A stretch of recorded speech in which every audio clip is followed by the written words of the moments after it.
The world is awash with money. If you do not believe that, you cannot get out of bed in the morning.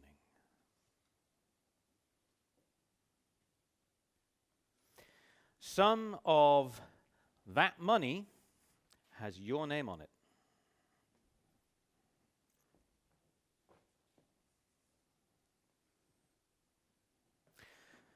You have two tasks: to identify the money that has your name on it,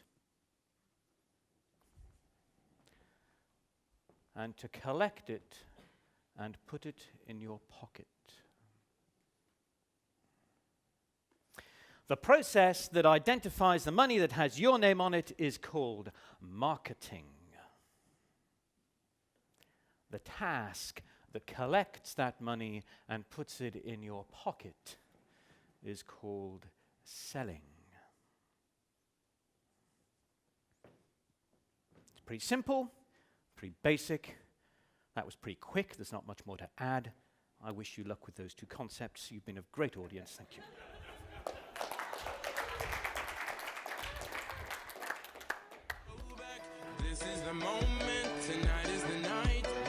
The best speaker I ever had. As a timekeeper, I feel very happy, but let's have a look. Do you want some more of his speech? Be polite, come back please. Okay, give him what he deserves for the first intervention. Okay, well, I spoke to the kitchen, and unfortunately they are not ready to serve coffee yet. So you are stuck with me for just a little bit longer, I'm afraid, and luckily I have just one or two backup slides should that prove necessary. Now, I'm sure we are all familiar with this rather nice description of expertise. It's one that I really love. It's a beautiful play on English. The expertise is something you get when you don't get what you want. Got it? Expertise is something you get when you don't get what you want. And when it comes to building your own business, let me tell you, I have a shitload of expertise. I have an overload of it, and frankly, I have more expertise than I can cope with, so you're going to get some of my expertise, because I've just had enough of this. Okay, so I was talking about marketing and selling. Let's get back to marketing and selling. I see customers, beg your pardon, a lot of speakers doing a lot of this, marketing and selling. Put a lot of effort into marketing and selling. These two things, right? Great.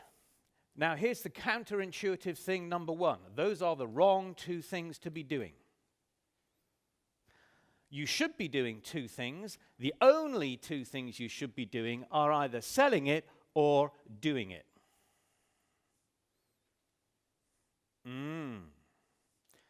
So, we'll come back to marketing in a minute. Don't worry. But you should be selling it and doing it. Why? Because these are the only two things that print invoices. Marketing doesn't. Well, that's not quite true, is it, Chris? Yeah, sort of. You see, you can imagine that there's an email campaign that runs on email 1, email 2, email 3, blah, blah, blah, and bingo, the phone rings and you get some money. And yeah, okay, you could say that was a marketing campaign that led to a result that got you money. Okay, fair enough. But marketing is inherently inefficient, isn't it? By virtue of the number of people it has to address to get the result. So if you're going to go for revenue based on a marketing-driven system, you are inherently not going to make much money. It's as simple as that. If you want to get out there and put money in the bank account, you've got to sell it and then you've got to do it. That is what puts money into the bank account. Well, that means then that marketing is left on its own. So what are we going to do about marketing? Well, marketing has to be done by other people. It has to be done by employees or third parties. Oh, dear me, this is counterintuitive number 2.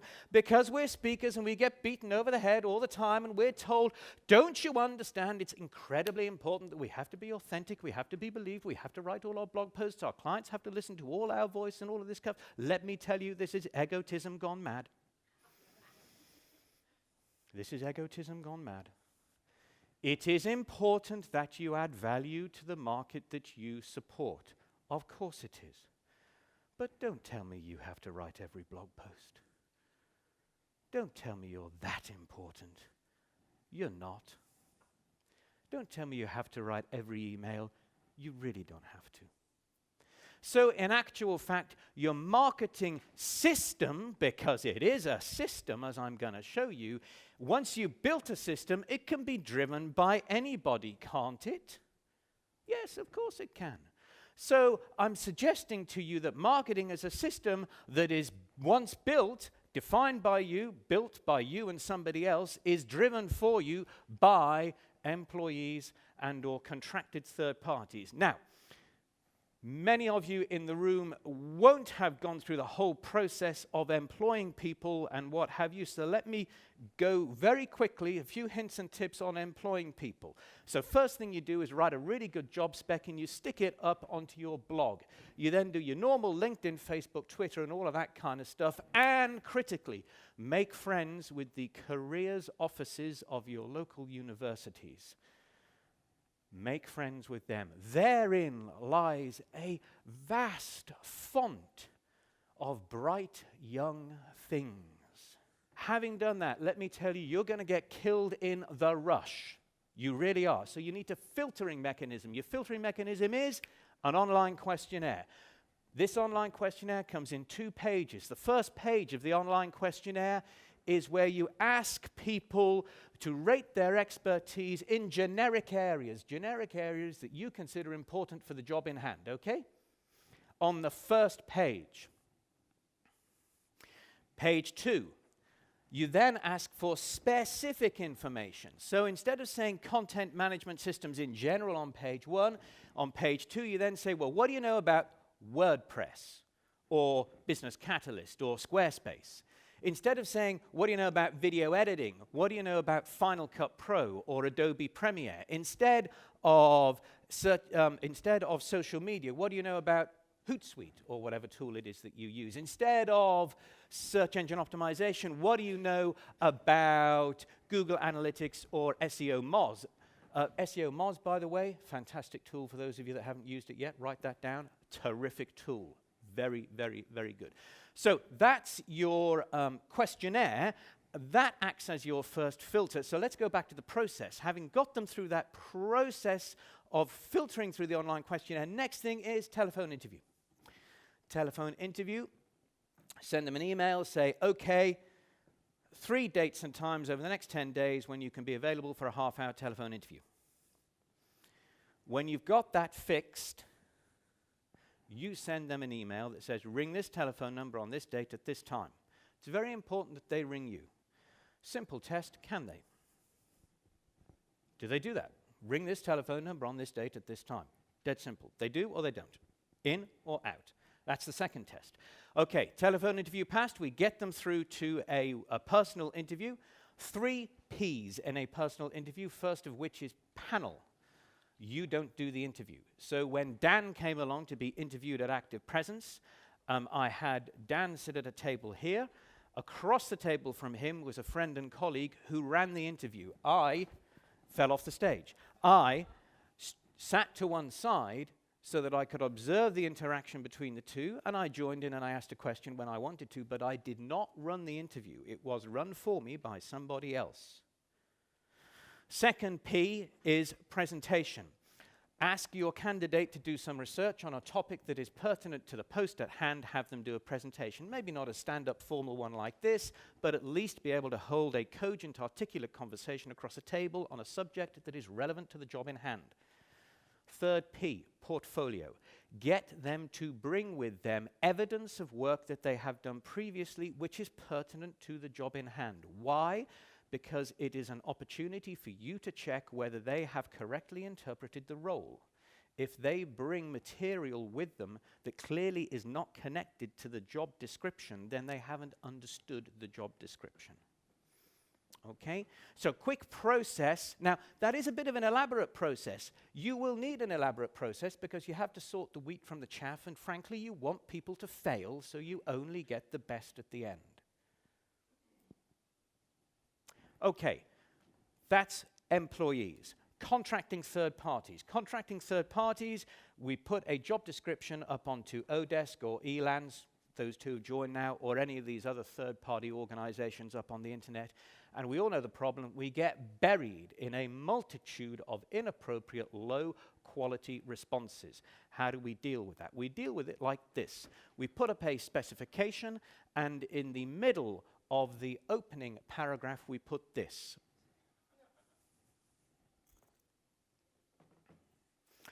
I recognize that the vast majority of the audience here is not native English speakers, so let me tell you that this word here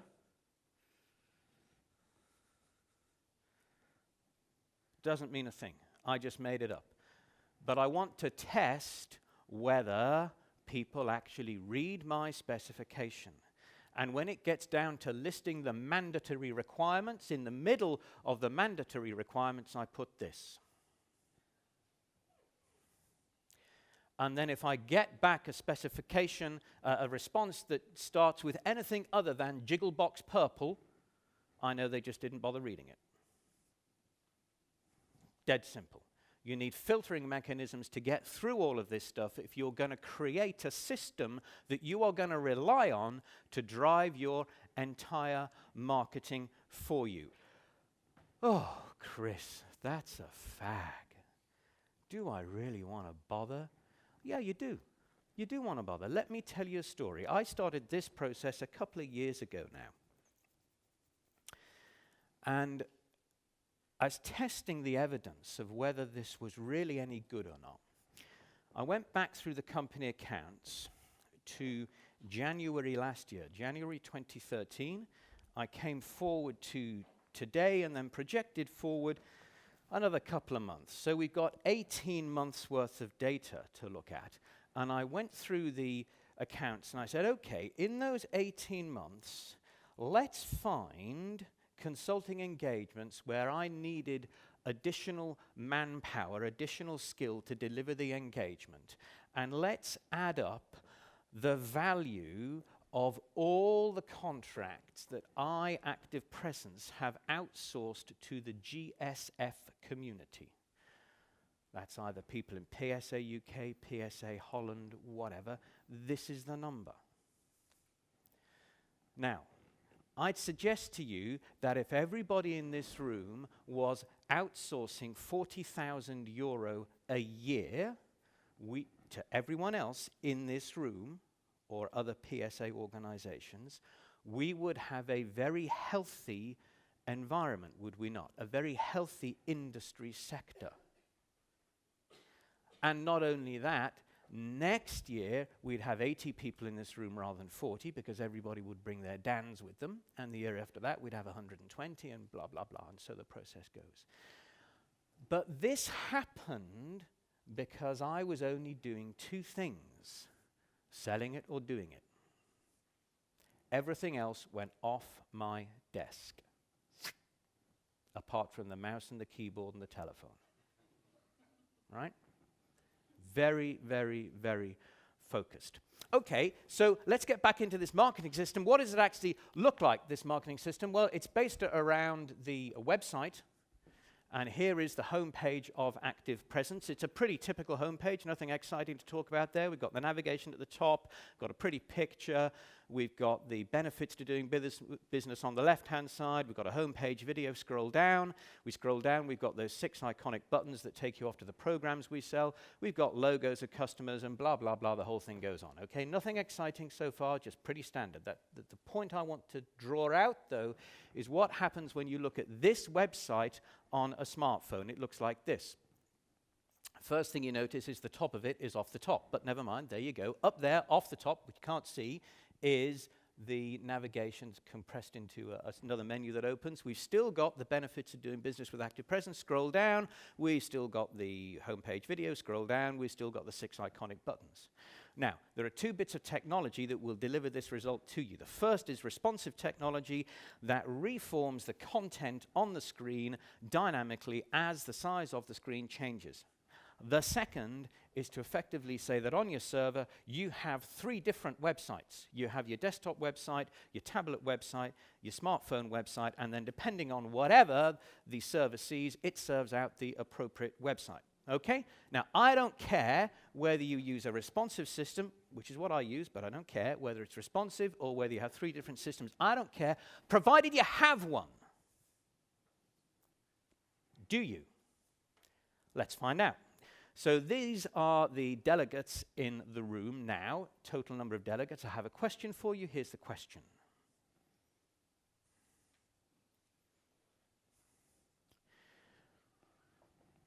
That's about right, because here's the answer. Because I checked every one of your websites on a desktop, on a tablet, on a mobile phone. I've been on every one of them. This is the answer. What does that mean? That means this.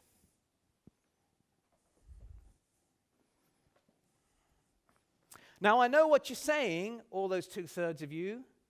I know you're squirming a little bit.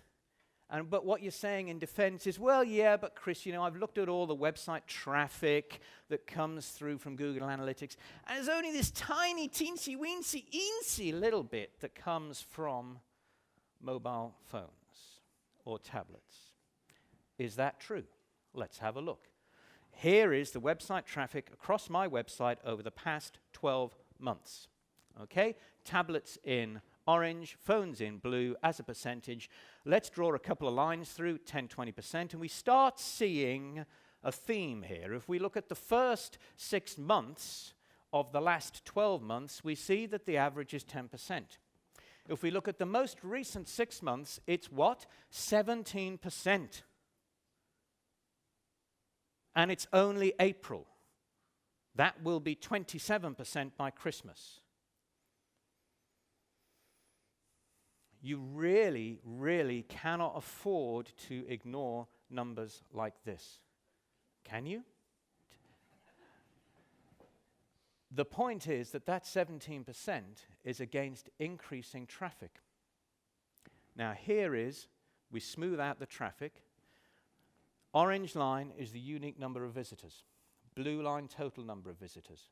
Those lines are diverging. What does that tell you? It tells you that now, today, I have more repeat visitors than I had 12 months ago. Who are those repeat visitors? People with these things sitting in airports, bus stations, boring presentations like this, reading their emails, flicking through, clicking links, and looking at things, right? That's where my 17% comes from, and it's just going to get bigger and bigger and bigger and bigger. Okay, so let me tell you a story about why you should not ignore that 17%, which is only going to get bigger. Let me go back to October last year. October last year, our weekly emails, weekly, not monthly, not bi-weekly, weekly, went out on Fridays, 9 o'clock in the morning. 9:30, I get a phone call from Joe Bloggs, CEO of XYZ company. Real person, real company, just changed the names. Joe Bloggs, XYZ CEO, right? He's on the train down to London. He's looked at my phone. He's opened the email, clicked all the links, looked at the website, rung me. He's got a board presentation next Thursday. Can I help them sort it out? Yes, we can. Thank you very much. Ka-ching, money in the bank. But that's not where it ends. That was last October. October becomes November, becomes December, blah-de-blah-de-blah, becomes today, becomes June, roll out another couple of months. So we have a, 9-month relationship? Over those 9 months, how much has XYZ put into active presence? That's why you can't ignore the 17%. Really, truly, honestly. Okay, so this marketing system, let's find out a little bit more about it. What is it? It's the website. It's 2 blog posts a week. Nothing exciting about that. Everybody does that. I know. And those 2 blog posts a week inform the weekly email that goes out on, well, we're experimenting with different days, but it goes out every week. Okay, and then those 2 blog posts, of course, they get twittered about, they get Facebooked, they get LinkedIn, they get Googled, and all the rest of it. That's all pretty standard. There's one important word on that screen, daily. Exactly aligning with Sam's comment about doing this stuff every day. Daily, we do this. But again, I even understand that is not that unusual for everybody in the room. But what about this? What about Pinterest, Instagram, SlideShare, Tumblr, all these other slightly more esoteric things that are out there? What are you doing with them? Well, we don't have time to go through all of these today, but let me tell you, we're all over them. But let's just look at our Pinterest account, the Active Presence Pinterest account. Here it is. Bottom left-hand side, Smart Sheets and Expert Guides. What are they? On the Active Presence website, there's a free advice library. Smart Sheets are double-page PDFs that you can just click on and open. Expert Guides are the multi-page documents that have the ethical bribe behind them, where I want a name and an email address before you get it. Okay? But they're not just on the website, are they? They're on Pinterest and everywhere else. What else do we have on Pinterest? We have something about our clients. We have other interesting bits and pieces. We've got bits about the programs we sell and all the rest of it. But we have in the middle there another selection of things called infographics. If you're not into infographics yet, get there quickly. Get there now. Let's look at one of my infographics. Here it is. 16 process tools for effective meeting facilitation. Infographics are long and thin. Why? Because of these devices. Flick, flick, flick, flick, flick. It's all people do with these things. So we scroll through the infographic, and then eventually we get to the bottom of the infographic, and here is at the bottom, you can't quite see it there, but it says, if you want to know more about this, go to activepresence.com/facilitation skills. Let's go there. What do we see? Here is the page, and bingo, in red, there is the link that goes to the post that had the original infographic, which is also on SlideShare and Instagram and the other one, and the other one, and the other one, right? You with me? It's all over the place, right? Scroll down from there, and bingo, you get the ethical bribe.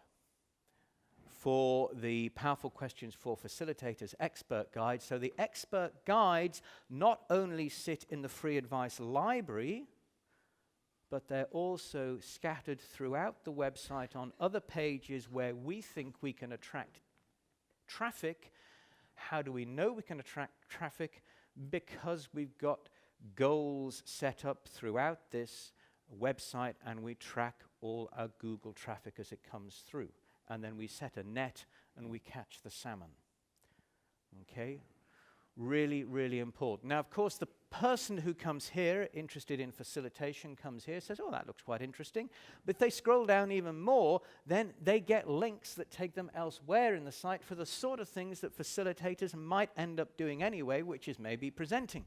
So there's links here that take them through all sorts of other things, 8 golden rules for public speaking, blah, blah, blah, blah, blah. And they click on the link, and off they go back through the website somewhere else, and we track them as they go through the website. So all of this stuff is centered around a website which is linked into every possible conceivable bit of web technology you can get your hands on. Do that and make it as responsive as you possibly can. That's pretty much the system that we've created, and my message to you is really this. It's that you have to build your system. Having built your marketing system, then the most important thing is to use it daily. But you don't use it daily. It is used daily for you by somebody else. You define the system. The architecture of the system belongs to me. There's only one person who has the architecture of the websites at Active Presence. That's me. But I don't build them, I don't write them, I haven't written a blog post for 2 years, I haven't written an email for 2 years, I don't want to, it's not my job, it doesn't come into selling or doing. It's that simple. I just make sure that the people who do write the blog posts, who do write the emails, drive a massive amount of value into the market that I choose to serve. So much for marketing. Let's take a look at actually doing the work. We have 3 opportunities, I believe, to add value to our clients' businesses. The first opportunity we have to add value to their business is when we are helping them understand what is going on in their business, and we can have a huge impact there, huge impact. Second opportunity we have to add value to the business is by doing what they contract us to do. Whether that's speaking at an event, creating a training course, hosting a conference, whatever it is, the thing that we're paid to do. The third opportunity we have for adding value to our clients' businesses is afterwards by reinforcing whatever it was that the thing we were contracted to do. With me? So those are the 3 things. Let's put those 3 things onto a classic swim lane diagram. Let's connect them together, see what it looks like. Now, for most of us, not all of us, but for most of us, we still what it is that we still deliver in the physical world, like this. I accept completely that with the increase in web technologies and what have you, the opportunity for us to deliver online is increasing. I accept that. However, I don't really want to get into the delivery bit here because each of us does our own thing, so we'll just make the assumption that we know what we're doing there. Let's look at what happens before. Let's look at what happens afterwards, because that's where the massive opportunity lies in my belief. Okay, what happens before? Again, a big investment we've made that has paid dividends. I pass it on to you for what it's worth. Invest time, money, effort in really good online survey software. Really good. Not the Mickey Mouse freebie nonsense. You know, please don't do that. It's just so cheap. Question 1, question 2, question 3, question 4, question 5, question 6. It's like slide 1, slide 2, slide 3. It's bullet point list equivalent of questionnaires, okay? Not worth it, right? Get some decent software which has pipelining, logical branching, all of the really exciting stuff. Then learn how to create really good surveys. It's not easy. You really have to get your brain around this, especially when you go into logical branching and all the rest of it, and you're taking the response that somebody gives and taking them to a totally different part of the question, and the question that you take them to is modified by the response they gave you. You can get software that does that. Okay, so really invest time in a system that does that, because I tell you what, you get a system like that and you spend time in understanding how to drive it, the value that you can add to your clients' businesses by creating a survey that delivers them information they didn't even know about in their business, and you haven't even done what they contracted you to do yet. I mean, what a massive way of over-delivering and showing professionalism. Huge. And not a big expense. Survivable. Okay? So, online survey, good stuff. Reinforcing after the event. Let's face it, whatever we deliver in the middle, we're a bunch of change agents at the end of the day. We want to change people's behavior at the end of the day. That's really what we want to do. We're not going to change anybody's behavior in a half-day workshop or a one-day workshop or whatever. You know, we need to come back and reinforce stuff. So a couple of years ago, we started spending some pretty serious research time and pretty serious research dollars in creating an online delivery system and an online learning system. It's called YouRecall. Here it is. Every one of our clients has a user ID and a password on this system, and the material that we have on this system for them is unique to the experience that we've delivered for them and reinforces that deliverable. So if we just log in now, this is a real login of a real client, and this client can see a piece of content called Designing Presentations That Sell, which is pertinent to what we did for them, okay? top right-hand corner, we have a tab called Instructor Gradebook. That allows us to see wherever they've been on the system, how many videos they've looked at, things they've downloaded, what percentage of videos they've watched, all of that kind of stuff. And we can give that information back to people in the client side, so the client can monitor the activity of the people that he or she has put on our program. What does that do? Improves ROI, shows how transparent we are, shows how honest we are. Bingo, everybody wins. Let's open Designing Presentations That Sell. Here is the content of that. We can see there's a document there at the top, a course guide that people can download, look at, PDF. There's files they can download. In this particular example, they're PowerPoint files. There's videos they can look at. There's a video here on smart art. There's other videos on creating bar charts and blah, blah, blah. So that's Designing Presentations That Sell, that is pertinent to the delivery that we did for that particular client, okay? So, reinforce afterwards, spend time before, and surround what you're doing in the middle, okay? And that will add a huge amount of information for you. If you want more, this is the place to go. PSA-Holland-2014 on the Active Presence website. There is a download for you that you can get on that page. Okay. So I've been up here, I've been talking quite a bit, and I promised you 7 words that would make you more money, and I've clearly said more than 7 words. So we somehow need to be able to net this out and make it into something that's sensible. Anybody want to tell me what this is all about?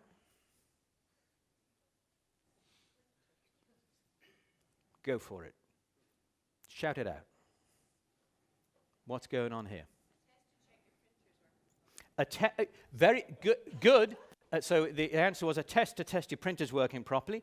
Very good and wrong, but a very that's a fair enough guess. That's a fair enough guess. No, not quite right. Anybody else want to have a go? IQ test. Yes, it is an IQ test. And so far, you're not doing very well. Okay, and have a go. Anybody else want to have a go? Color blindness test. No, it isn't color blindness test. It's actually, these are the belt colors of the karate that I follow. Okay. So this is Goju-Ryu Karate, and these are our belt colors. And you start with a white belt, and you then go all the way through the colors. Then you come back, and you go all the way through the black belts. And, you know, it is a lifetime's journey, isn't it? A journey of a lifetime takes a lifetime. I started here in 2009, having never done any martial arts before ever in my entire life. And bit by painful bit, I eventually get through here, get a brown belt. And 2 weeks ago, I managed to get that little black tab on my brown belt. Yeah, thank you. And I realized that the movement on the screen's about that, isn't it? But you know, that little bit there represents 2.5 hours of the hardest physical activity and mental focus that I've had for a long time, I can tell you. So what?